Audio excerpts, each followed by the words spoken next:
The DSR-50 is a sniper rifle based on the older DSR-1 design, but modified to fire incredibly powerful 50 caliber rounds.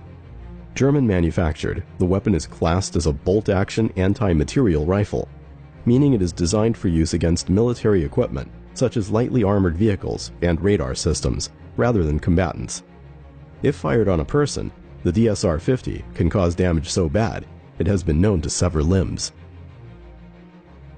The rocket-propelled grenade, or RPG as they're more commonly known as, is the most widely used anti-armor weapon in the world. Found in many countries' military arsenals and often used by insurgent groups, RPGs are highly effective against armored vehicles and soft targets, as they are one of the most destructive, non-guided weapons available.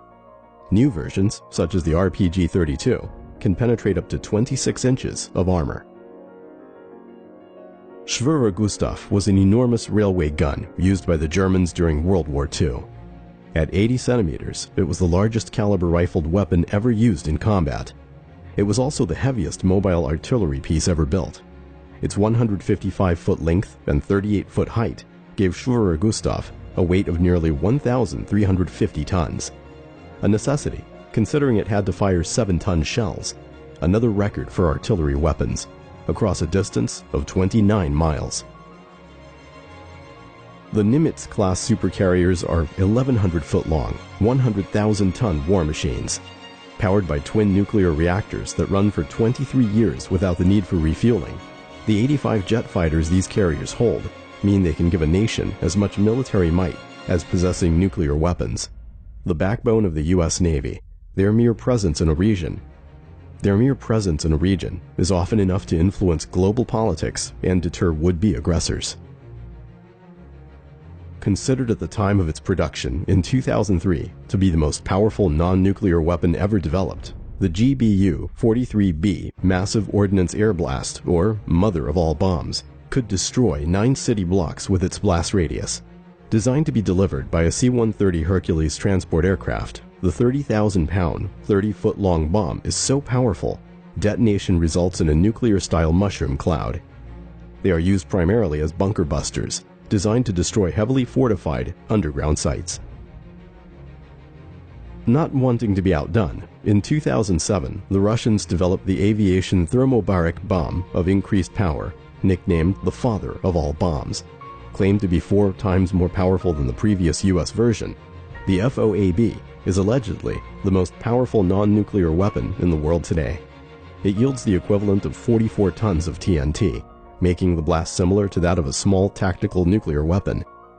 When describing the effect of the bomb, Russian Deputy Chief of the General Staff Alexander Roshkin said, "All that is alive merely evaporates." Used by the US and the United Kingdom, the Trident II is one of the most powerful weapons systems in use today.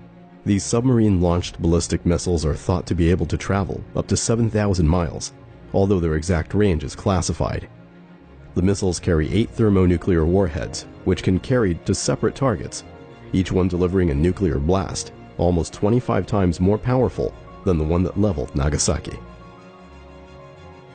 As bad as the Black Plague, anthrax, and Ebola are, their harmful properties are just a product of evolution.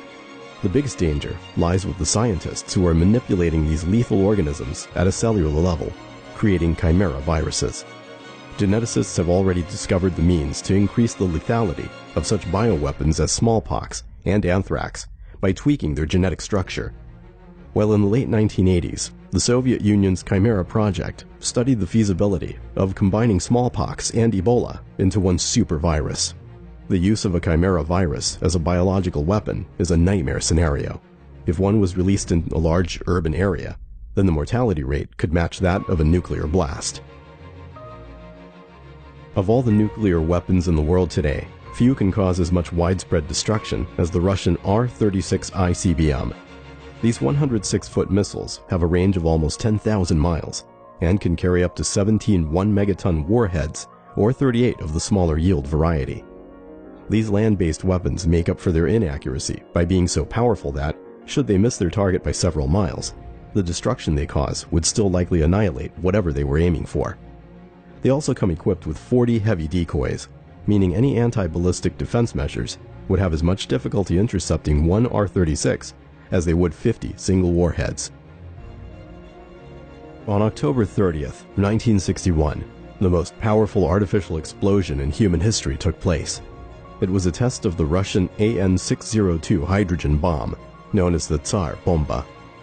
This 60,000-pound, 26-foot-long weapon had a blast yield of 50 megatons, roughly 3,800 times the power of the bomb that destroyed Hiroshima, or 10 times the combined power of all the conventional explosives used in World War II. The blast from Tsar Bomba could cause third-degree burns to someone standing 62 miles away from ground zero, with some windows being partially broken up to distances of 560 miles away. It was decided the weapon was impractically overpowered. It was too large to be carried by an ICBM, and any plane dropping it would be destroyed in the blast. The spread of nuclear fallout would also be enormous. The 27-ton bomb was the only one of its kind ever built.